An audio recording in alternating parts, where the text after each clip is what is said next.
Chefs d'État et de gouvernement, acteurs de la société civile et du secteur privé, tous ont élevé la voix à l'ouverture officielle de la 5e conférence des Nations Unies sur les pays les moins avancés pour appeler à une vision commune et à une solidarité d'action pour relever les défis auxquels les PMA sont confrontés. Les intervenants ont invité les pays les mieux nantis à s'investir davantage.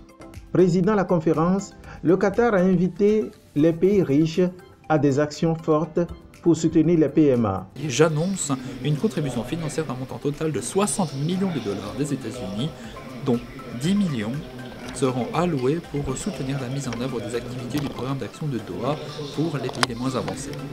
50 millions seront alloués pour soutenir les résultats escomptés du programme d'action de Doha et renforcer la résilience dans les pays les moins avancés. Du haut de cette tribune, le Premier ministre Victor Tomega Dogbe, représentant le chef de l'État Foreso Zinania Singbe, a rappelé l'ambition nécessaire pour les PMA d'innover et d'être plus agiles face aux crises et accélérer le développement inclusif et durable. Il est largement admis aujourd'hui que les PMA doivent poursuivre des politiques industrielles agressives. Seul investissement pouvant leur permettre à la fois de stimuler la productivité agricole, de tirer parti des dividendes démographiques et urbains et de moderniser des économies trop dépendantes du secteur informel. Ainsi, nous appelons à un engagement ferme de toutes les parties afin d'allouer davantage de ressources et à exploiter pleinement le potentiel de la science, de la technologie et de l'innovation dans l'optique d'un développement durable.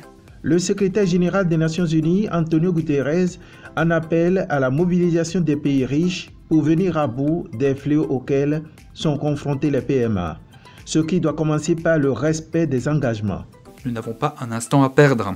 Nous avons mis en avant et présenté au G20 des mesures d'aide aux ODD qui permettront au monde de se rassembler derrière un financement d'au moins 500 milliards de dollars américains par an pour les pays en développement. Il est aussi temps que les pays développés honorent leurs engagements, c'est-à-dire fournir aux pays les moins avancés 0,5 à 0,2% de leur revenu national brut pour l'assistance publique au développement, l'APD.